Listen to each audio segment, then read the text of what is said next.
Hello friends, welcome to my channel. आज की जो आपकी क्लास है वो है एलटी ग्रेड सामान्य अध्ययन की। सबसे पहले आपका सामान्य अध्ययन का पेपर होता है, उसके बाद आपका सब्जेक्ट वाइज पेपर होता है, जो भी आपका सब्जेक्ट होता है। तो आज की आपकी क्लास सामान्य अध्ययन की है। सबसे पहला जो आपका सब्जेक्ट है वो है, सबसे पहले है हिस्ट्री, प्राचीन इतिहास। आज हम कंप्लीट करेंगे आज की क्लास में। और इससे संबंधित एलटी ग्रेड से संबंधित और भी क्लासें हमारे चैनल पर डली हुई हैं। आप चैनल को सब्सक्राइब कर लें, वहाँ से आप हमारी क्लास को देख सकते हैं। सबसे पहले है प्राचीन इतिहास। तो सबसे पहला पॉइंट है इसमें वो है, और आपके सभी के सभी प्रीवियस ईयर क्वेश्चन पेपर हैं जो पूछे हुए हैं। सबसे पहले है मध्य पाशलिक स्थलों को भौगोलिक दृष्टि से पश्चिम से पूर्व के क्रम में लगाई। तो सबसे पहले है महदहा, लेखिया, पैसरा और बीरभानपुर। अगला क्वेश्चन है सही सुमेलित कीजिए। एक तरफ है पुरातत्व स्थल और दूसरी तरफ है वर्तमान स्थान। तो नेवासा कहाँ है? नेवासा महाराष्ट्र में है। ईसमपुर कहाँ है? कर्नाटक में। डीडवाना राजस्थान में है और गुड़ियाम गुफा आपका तमिलनाडु में है। अगला क्वेश्चन है, प्राचीन काल में आर्यों के जीविकोपार्जन का मुख्य साधन था। तो शिकार था, जिसे आखेट कहते हैं। अगला पॉइंट है, वह स्थल जहाँ से प्राचीनतम स्थायी जीवन के प्रमाण मिले हैं, तो वो मेहरगढ़ है। अगला पॉइंट है, गंगा घाटी में धान की खेती का प्राचीनतम प्रमाण मिले हैं, तो वो लहौरा देव से मिले हैं। नेक्स्ट पॉइंट है, मध्य पाशलिक स्थल में पशुपालन के साक्ष्य उपलब्ध हुए हैं, तो बागौर से हुए हैं। अगला क्वेश्चन है, पॉइंट है, मध्य पाषाण काल में पशुपालन के प्रमाण मिले हैं, लेखनिया से। अगला नेक्स्ट पॉइंट है, मध्य पाषाण एक प्रसंग में पशुपालन के प्रमाण मिले हैं, आदमगढ़ से। नेक्स्ट है, उत्खनित प्रमाणों के अनुसार पशुपालन प्रारंभ हुआ था मध्य पाषाण काल में। अगला है, मृत्यांत्र रहित नवपाषाणिक स्तर प्रकाश में आया, तो गुफकराल से। अगला है पॉइंट, खाद्यान्नों की कृषि सर्वप्रथम प्रारंभ हुई। तो खाद्यान्नों की कृषि सर्वप्रथम नवपाषाण काल से प्रारंभ हुई। अगला पॉइंट है, नवपाषाण कालीन गर्त निवासों के अवशेष मिले, तो बुर्जहोम उफ्क कराल से मिले हैं। अगला है, राग का टीला नवपाषाणिक स्थल से संबंधित है, तो संगन कल्लू से। अगला पॉइंट है, भारतीय उपमहाद्वीप में धान की खेती के प्राचीनतम साक्ष्य प्राप्त होते हैं, तो विंध्य क्षेत्र से। नेक्स्ट पॉइंट है, मानव द्वारा सर्वप्रथम प्रयुक्त अनाज था जौ। अगला पॉइंट है, वस्त्रों के लिए कपास की खेती का आरंभ सबसे पहले किया, तो भारत ने। अगला पॉइंट है, बृहद पाषाण स्मारकों की पहचान की गई, तो मृतक को दफनाने के स्थानों के रूप में पहचान की गई। अगला पॉइंट है आपका, भारतीय उपमहाद्वीप में धान की खेती के प्राचीनतम साक्ष्य प्राप्त होते हैं, तो वो विंध्य क्षेत्र से प्राप्त होते हैं। अगला पॉइंट है, मानव द्वारा सर्वप्रथम प्रयुक्त अनाज था, तो वो जौ था, जिसको संस्कृत में यव बोलते हैं। अगला पॉइंट है, वस्त्रों के लिए कपास की खेती का आरंभ सबसे पहले किया गया, तो वो भारत में किया गया। अगला है, बृहद पाषाण स्मारकों की पहचान की गई, तो मृतक को दफनाने के स्थानों के रूप में। अगला पॉइंट है, एक ही कब्र से 3 मानव कंकाल निकले हैं, तो वो दमदमा से। अगला पॉइंट है, विंध्य क्षेत्र के वह शिलाश्रय जहाँ से सर्वाधिक मानव कंकाल मिले, तो लेखिया। अगला पॉइंट है, भारत में वह शिलाश्रय जहाँ से सर्वाधिक चित्र प्राप्त हुए, तो भीमबेटका से सर्वाधिक चित्र प्राप्त हुए हैं। अगला पॉइंट है, दधीरी एक परवर्ती हड़प्पी पुरास्थल है पंजाब में। अगला है, ताम्रपाशलिक स्थल नवदा टोली मध्य प्रदेश में स्थित है। अगला है, गैरिक मृदभांड पात्र का नामकरण हुआ है, तो हस्तिनापुर से। अगला पॉइंट है, भारत का वह स्थल जहाँ खुदाई से लौह धातु के प्रचलन के प्राचीनतम प्रमाण मिले हैं, तो अतरंजी खेड़ा से प्रमाण मिले हैं। अगला पॉइंट है आपका, अगला है, ताम्र काल में महाराष्ट्र के लोग मृतकों के शरीर को फर्श के नीचे रखकर दफनाते थे, तो उत्तर से दक्षिण की ओर मृतकों के शरीर को रखकर दफनाते थे। अगला है, कोपेनहेगन संग्रहालय की सामग्री से पाषाण, कांस्य और लौह युग का त्रियुगी विभाजन किया था, तो वो थॉमसन ने। अगला पॉइंट है, भारत में प्रथम पाषाणिक उपकरण की खोज करने वाले रॉबर्ट ब्रूस फ्रूट थे, एक भूगर्भ वैज्ञानिक।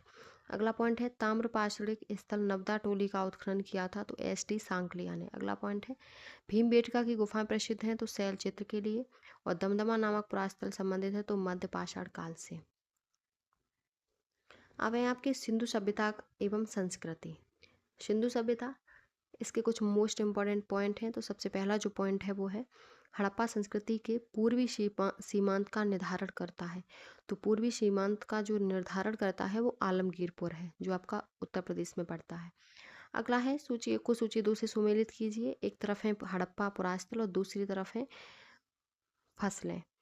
तो चहुंदड़ों में कौन सी फसल थी? तो सरसों। हड़प्पा में तिल, कुनतासी में कोदो और हुलास में धान होता था। अगला पॉइंट है हड़प्पा सभ्यता से जल संरक्षण के साक्ष्य मिले हैं। तो धौलावीरा से, धौलावीरा से जल संरक्षण के साक्ष्य मिले हैं। अगला पॉइंट है,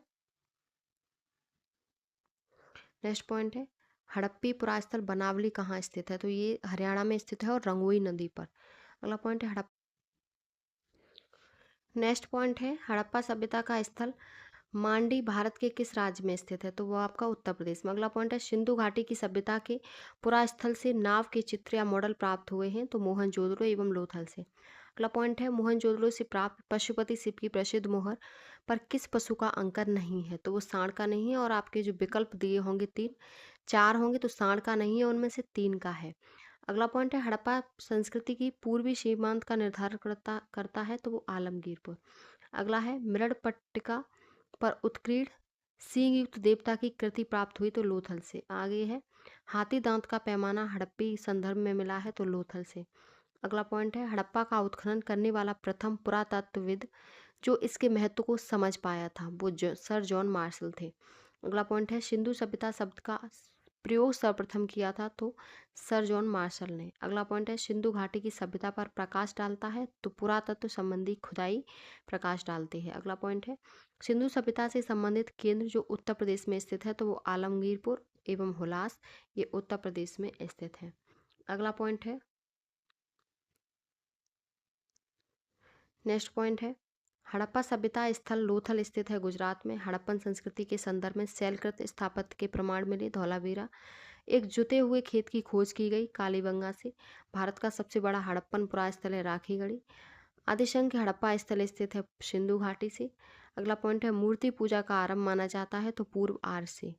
अगला पॉइंट है हड़प्पा संस्कृति की जानकारी का प्रमुख स्रोत है। तो पुरातात्विक खुदाई।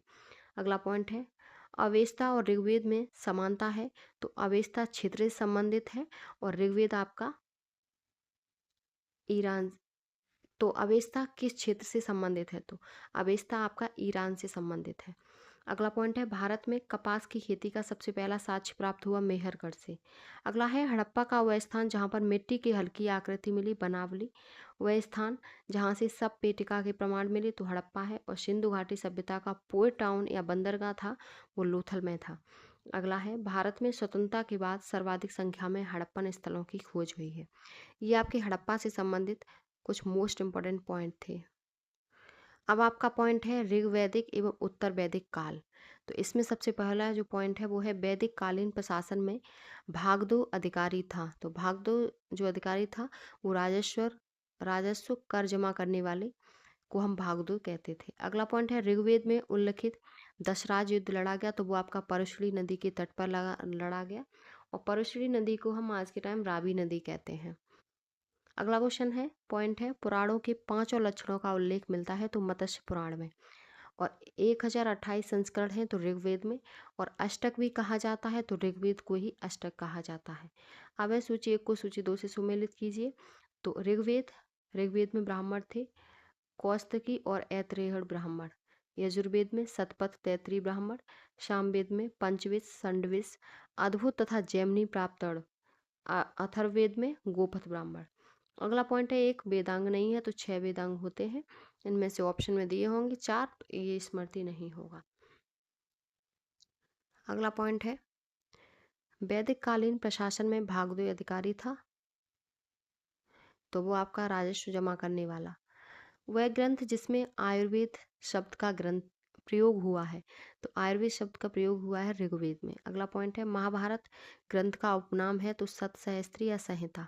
अगला है पवित्र गायत्री मंत्र अंतर्विष्ट है ऋग्वेद में। अगला पॉइंट है गायत्री मंत्र के नाम से प्रसिद्ध मंत्र सर्वप्रथम मिलता है तो ऋग्वेद में मिलता है। अगला है ऋग्वेद की मूल लिपि थी तो ब्राह्मी लिपि में था ये। और ऋग्वेद पर आधारित संकलन है तो सामवेद का। ऋग्वेद धर्म था बहुदेववादी धर्म था। ऋग्वेद काल में जनता विश्वास किस में करती थी? तो बल एवं कर्मकांड में जनता विश्वास करती थी। अगला पॉइंट है गोत्र शब्द का प्रयोग सर्वप्रथम हुआ था तो ऋग्वेद से। अगला पॉइंट है ऋग्वेद में सर्वाधिक संख्या में मंत्र संबंधित हैं तो इंद्र से। अगला पॉइंट है सबसे प्राचीन वेद ऋग्वेद है। वह वैदिक ग्रंथ जिसमें वैद शब्द का प्रयोग सर्वप्रथम नामोल्लेख मिलता है तो ऋग्वेद में ही वैद शब्द का सर्वप्रथम नाम मिलता है। अगला पॉइंट है ऋग्वेद में उल्लिखित यव, तो यव हम जौ को कहते हैं। अगला पॉइंट है ऋग्वेद में उल्लिखित प्रसिद्ध 10 राजाओं का युद्ध कहाँ लड़ा गया? तो प्रशुरी नदी जो रावी है उसके उस नदी के किनारे लड़ा गया। अगला पॉइंट है आपका नेक्स्ट पॉइंट है ऋग्वैदिक काल के प्रारंभ में महत्वपूर्ण मूल्यवान संपत्ति समझा जाता था गाय को। और गाय को वैदिक काल में क्या कहते थे? तो अघन्या कहते थे गाय को। अगला पॉइंट है वैदिक साहित्य जिसमें मोक्ष की चर्चा मिलती है तो उपनिषद में मोक्ष की चर्चा मिलती है। और वैदिक देवताओं में पुरोहित माना जाता तो बृहस्पति को। अगला पॉइंट है उत्तर वैदिक काल में आर्य संस्कृति का धुर समझा जाता था तो कुरु और पांचाल को। अगला पॉइंट है वैदिक कर्मकांड में होता का शब्द होता है तो होता का संबंध था ऋग्वेद से। अगला है आरंभिक वैदिक साहित्य में सर्वाधिक वर्णित नदी है तो सिंधु। अगला पॉइंट है ऋग्वेद में मातेतमा देवीतमा तथा नदीतमा संबंधित है तो वो सरस्वती को ही मातेतमा देवीतमा और नदीतमा कहते थे। अगला पॉइंट है शुक्ल यजुर्वेद की संहिता है बाजसनेयी। अगला पॉइंट है सतपथ ब्राह्मण में उल्लिखित राजा विधेय माधव से संबंधित ऋषि थे ऋषि गौतम राहुगढ़। अगला पॉइंट है जिस ग्रंथ में पुरुष मेद का उल्लेख हुआ है वह है सतपथ ब्राह्मण। अगला पॉइंट है गोपथ ब्राह्मण संबंधित हैं तो गोपथ अर्थवेद में है। अगला पॉइंट है आयुर्वेद अर्थात जीवन का विज्ञान का उल्लेख सर्वप्रथम कौन से वेद में मिलता है? तो आयुर्वेद का अथर्ववेद में मिलता है। अगला है वह उपनिषद जिसमें पहली बार निराशावाद के तत्व दिखाई दिए तो मैत्रायणी। अगला पॉइंट है भारतीय प्रतीक पर उत्कीर्ण सत्यमेव जयते लिया गया है तो मुंडको उपनिषद से सत्यमेव जयते लिया गया है। अगला पॉइंट है जिंद अवेस्ता और ऋग्वेद में समानता है तो जिंद अवेस्ता संबंधित है ईरान से। अगला पॉइंट है प्राचीन भारत में निशाका से जाने जाते थे तो निशाका हम स्वर्ण आभूषण को कहते थे। अगला पॉइंट है 14वीं सदी में पूर्व का एक अभिलेख जिसमें वैदिक देवताओं का वर्णन है वो कहाँ से प्राप्त हुआ? तो बोगज कोई से प्राप्त हुआ है जो एशिया माइनर कहते हैं बोगज कोई। अगला पॉइंट है मनुस्मृति मुख्यतः संबंधित है तो समाज व्यवस्था से मनुस्मृति संबंधित है। अगला पॉइंट है वह उपनिषद जिसमें आध्यात्मिक ज्ञान के विषय में नचिकेता और यम का संवाद प्राप्त होता है तो कठोपनिषद में। अगला पॉइंट है ऋग्वेद में उल्लेख अफगानिस्तान के साथ आर्यों के संबंध का सूचक है तो कुभा क्रमु नदी। अगला पॉइंट है सर्वाधिक ऋग्वेदिक सूक्त समर्पित है तो इंद्र को। अगला पॉइंट है आर्य शब्द का शाब्दिक अर्थ है तो श्रेष्ठ होता है आर्य शब्द का शाब्दिक अर्थ। अगला पॉइंट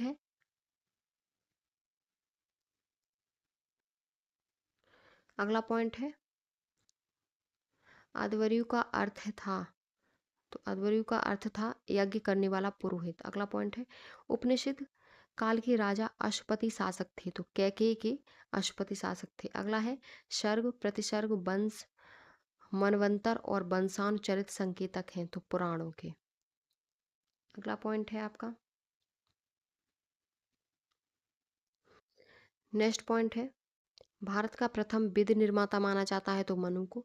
प्राचीन काल के महान विधि निर्माता थे मनु। अगला पॉइंट है कौशे शब्द का प्रयोग किया गया तो रेशम के लिए। अगला पॉइंट है क्लासिकी क्लासिकी संस्कृत में आर्य शब्द का अर्थ है तो एक उत्तम व्यक्ति होता है। अगला है ऋग्वेद है तो श्रुतों का एक संकलन ऋग्वेद है। इतिहास शब्द का उल्लेख मिलता है तो अथर्ववेद में मिलता है। और ऋग्वेदों में उल्लिखित 10 राजाओं का संग्राम हुआ तो रावी नदी या परशुरी नदी के तट पर हुआ। अब आपका जो टॉपिक है वो है आपका महाजनपद। 6ठी शताब्दी ईसा पूर्व में की राजनीतिक दशा महाजनपदों का उदय एवं मगध साम्राज्य। तो अब है आपके महाजनपद। पहला पॉइंट है इसमें झुलसी। झुलसी टांग वाले मनुष्य इस राजा की उपाधि थी तो कारीकरण राजा को। अगला पॉइंट है 16 महाजनपदों का उल्लेख कहाँ मिलता है तो अंगुत्तर निकाय से मिलता है। अगला है कलिंग नरेश खारवेल संबंधित था तो चेदी वंश से खारवेल संबंधित था। नेक्स्ट पॉइंट है 6ठी शताब्दी ईसा पूर्व का मत्स्य महाजनपद स्थित था राजस्थान से। अगला पॉइंट है प्राचीन नगर के अवशेष कुम्हरार स्थल से प्राप्त हुए हैं, तो पाटलिपुत्र से। अगला पॉइंट है मालवा क्षेत्र पर मगध की सत्ता का विस्तार हुआ, तो शिशुनाग के समय। अगला पॉइंट है मगध का शासक जिसने राज्यरोहण के लिए अपने पिता की हत्या की एवं स्वयं इसी कारणवश अपने पुत्र द्वारा मारा गया, तो अजातशत्रु। अगला पॉइंट है मगध का सम्राट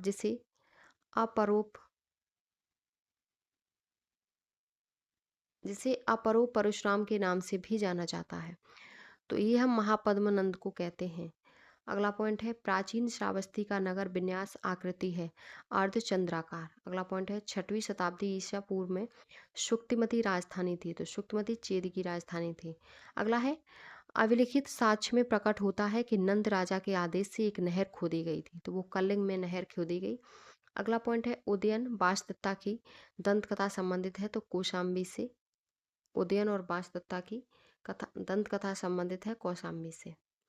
अगला पॉइंट है प्राचीन भारत में मगध साम्राज्य की सबसे प्रारंभिक राजधानी, तो पाटलिपुत्र बनाई थी सबसे प्रारंभिक राजधानी। अगला जो आपका टॉपिक है वो है धार्मिक आंदोलन। धार्मिक आंदोलन में सबसे पहले है जैन धर्म।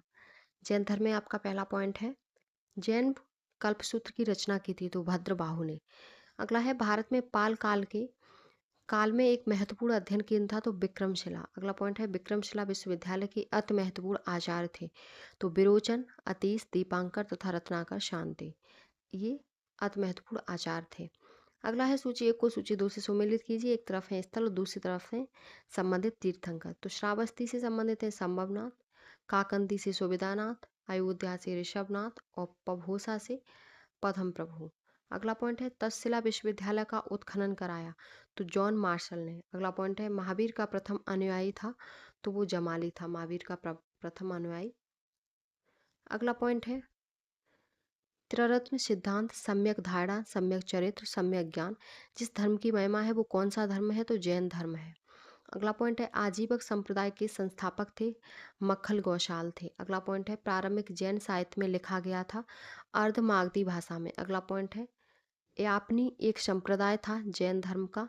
अगला है तीर्थंकर शब्द संबंधित है जैन से। अगला पॉइंट है जैन सभा जिसमें अंतिम रूप से श्वेतांबर आगम का संपादन हुआ पाटलिपुत्र से। अगला पॉइंट है प्रभासगिरी तीर्थ स्थल है जैनों का। अगला पॉइंट है धर्म जो विश्व विनाशकारी प्रलय की अवधारणा से में विश्वास नहीं करता वो जैन धर्म है। अगला पॉइंट है जैनियों की पवित्र पुस्तकें क्या कहलाती हैं, तो आगम सिद्धांत कहलाते हैं।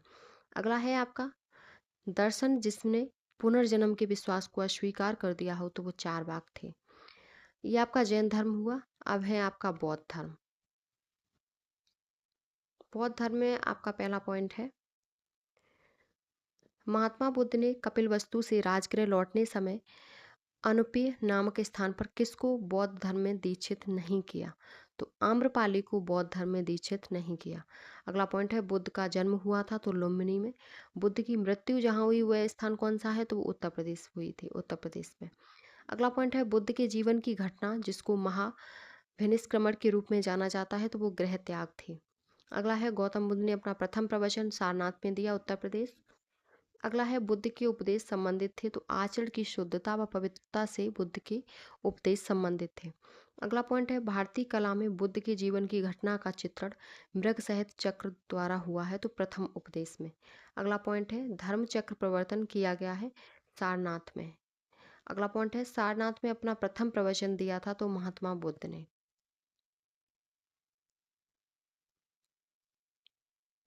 अगला पॉइंट है बुद्ध ने सर्वाधिक उपदेश दिए, तो वो श्रावस्ती में, और पहला उपदेश सारनाथ में। अगला पॉइंट है बौद्ध संघ में भिक्षुणी के रूप में स्त्रियों के प्रवेश की अनुमति बुद्ध द्वारा दी गई, तो वैशाली में। अगला है बुद्ध के जीवन काल में ही संघ प्रमुख होना चाहता था देवदत्त। अगला है बुद्ध द्वारा रूपांतरित में अंतिम व्यक्ति था, तो सुभद्र। अगला पॉइंट है त्रिपिटक है, तो त्रिपिटक बुद्ध के उपदेशों का एक संग्रह है। अगला पॉइंट है प्रथम बौद्ध समिति का आयोजन कहाँ हुआ, तो अजात शत्रु के शासनकाल में हुआ। ये आपका छूट गया पॉइंट। बौद्ध धर्म में त्रिरत्न इंगित करता है, तो बुद्ध, धम्म और संघ को इंगित करता है। अगला पॉइंट है संसार अस्थिर और क्षणिक है, यह कथन किसका है, तो बौद्ध का। अगला पॉइंट है बौद्ध ग्रंथ जिसमें संघ जीवन के नियम प्राप्त होते हैं, तो विनय पिटक। अगला पॉइंट है विदेशी राजा जिसने समुद्रगुप्त से अनुरोध किया था कि उसे भारत में बौद्ध विहार बनाने की अनुमति दी जाए, वह था मेघवर्मन। अगला पॉइंट है बोध गया में महात्मा बुद्ध ने 2 बंजारों को उपदेश देकर अपना उपासक बना लिया, वे कौन थे? तो वे बंजारे थे मल्लिक और तपस्वी। अगला पॉइंट है सप्तपड़ी गुफा स्थित है, तो सप्तपड़ी गुफा राजगृह बिहार में स्थित है। नेक्स्ट पॉइंट है, अगला पॉइंट है आपका विशुद्धिमग नामक पुस्तक किस संप्रदाय से संबंधित है? तो हीनयान से। अगला पॉइंट है शून्यता के सिद्धांत का सर्वप्रथम प्रतिपादन करने वाले बौद्ध दार्शनिक थे नागार्जुन। अगला पॉइंट है उत्तर प्रदेश में बौद्ध एवं जैनियों दोनों की प्रथम तीर्थस्थली है कौशाम्बी। अगला पॉइंट है बौद्ध तथा जैनों दोनों ही धर्म विश्वास करते हैं कर्म तथा पुनर्जन्म के सिद्धांत सही है। अगला पॉइंट है अफगानिस्तान का बामियान प्रसिद्ध था बुद्ध प्रतिमा के लिए। अगला पॉइंट है देश में मूर्ति पूजा की नींव रखी बौद्ध धर्म ने। अगला है वह काल जिसमें बुद्ध की खड़ी प्रतिमा बनाई गई, तो कुषाण काल से। अगला पॉइंट है भूमि स्पर्श मुद्रा की सारनाथ बुद्ध प्रतिमा संबंधित है गुप्त काल में। विक्रमशिला बिहार का संस्थापक कौन है? तो धर्मपाल है। अगला पॉइंट है स्तूप के उत्खनन में शारिपुत्र के अवशेष प्राप्त हुए थे, तो सांची से। अगला है बौद्ध पवित्र स्थल को निरंजना नदी पर स्थित है, तो बोधगया निरंजना नदी पर स्थित है।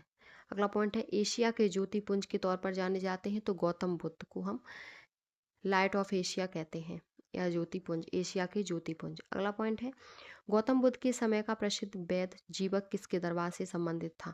तो जीवक बिंबिसार के दरबार से संबंधित है। अगला पॉइंट है आपका नेक्स्ट पॉइंट है बुद्ध कौशाम्बी में आए थे उदयन के राजकाल में।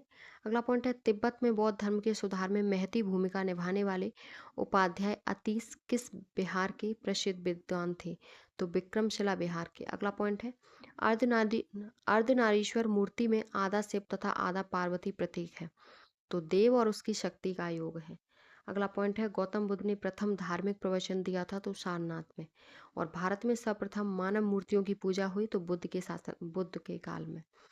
अगला पॉइंट है भारतीय कला में बुद्ध के जीवन की वह घटना जिसका चित्रण मृग सहित चक्र द्वारा हुआ है, तो वो प्रथम उपदेश है। अब है आपका जो टॉपिक वो है भगवत संप्रदाय एवं ब्राह्मण धर्म। तो इसमें पहला पॉइंट है भगवत गीता मूलतः महाभारत का अंश है, तो भीष्म पर्व का। अगला है नागार्जुन कोंडा शहर की स्थापना की थी, तो इक्ष्वाकु राजवंश ने नागार्जुन कोंडा शहर की स्थापना की थी। अगला पॉइंट है सूची 1 को सूची 2 से सुमेलित कीजिए। एक तरफ है देवता और दूसरी तरफ है उनकी पहचान।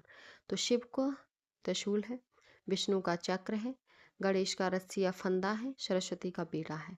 अगला पॉइंट है सूची 1 को सूची 2 से सुमेलित कीजिए। एक तरफ है दार्शनिक और दूसरी तरफ है दर्शन। तो रामानुज किस दर्शन से थे? तो विशिष्ट द्वैत से। माधवाचार्य द्वैत से, निम्बार्क द्वैताद्वैत से और बल्लभाचार्य शुद्ध द्वैत से। अगला पॉइंट है मंडन मिश्र शिष्य थे, तो मंडन मिश्र कुमारिल भट्ट के शिष्य थे। अगला पॉइंट है तुम्हारा अधिकार कर्म पर है, फल की प्राप्ति पर नहीं। यह किसने कहा गया है? तो ये गीता में कहा गया है। अगला पॉइंट है आपका